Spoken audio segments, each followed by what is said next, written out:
And as of this recording, I have not lifted weights in probably 7 weeks. And when I looked at my data, because my scale tracks muscle mass, lean muscle mass, body fat percentage, all that good stuff, I'm down about 7 pounds. My lean body mass is exactly the same, and my metabolic age has actually decreased from 25 to 18, which is kind of crazy. So I have the metabolic age of an 18-year-old from what I've been doing, which is crazy. Because when I started my bariatric journey and they calculated it, my metabolic age for a 35-year-old was closer to a 60-year-old person. So I've literally been able to turn the clocks back, and even without going to the gym, I've been able to do this. The month leading up to surgery too, I wasn't able to lift.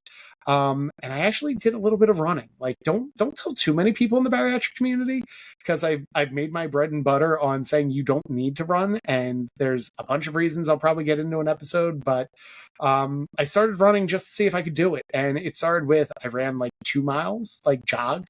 When I say run, I really mean like a Clydesdale jog.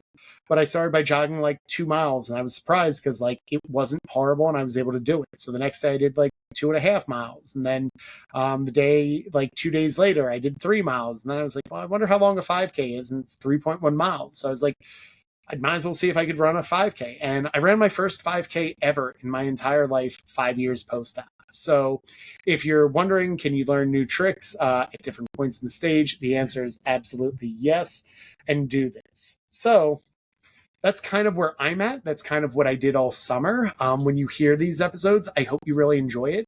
I was really excited. Like when I met, like you're going to hear in season 4, which is what I'm calling this point, I was able to get almost everyone who's ever hosted me on their podcast, but some of the best industry leaders. And you're going to hear from Kelly and Mel. You're going to hear from April, Jason, and Nat from Barry Nation. You're going to hear from Connie Stapleton, from some of the big names who not just are coaches in the bariatric community or support group people or dietitians, but they're also people who have like businesses in the community. And we kind of peel back the curtain a little bit of like, what does it actually take to run Bariatric Society?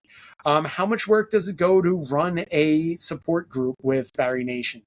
How much effort does it take to run JBY? Like, we kind of pull back the curtain on a lot of these episodes. So I think it's really good because I feel like you can go listen to all of their origin stories on almost every other podcast. But this season, it's really like, what does it take to build something in the bariatric community?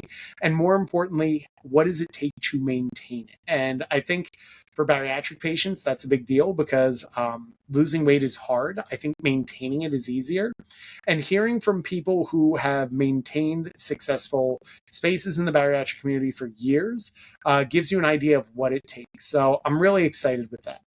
So as we start to finish this up, I know that if you're still listening, and the data kind of shows that you aren't, but if you are, just be mindful. Like, you don't need to chase hacks, skip weekends, or quit when the scale doesn't move fast enough, because the assignment is always going to be alignment. If you want the outcome, your actions are going to have to match.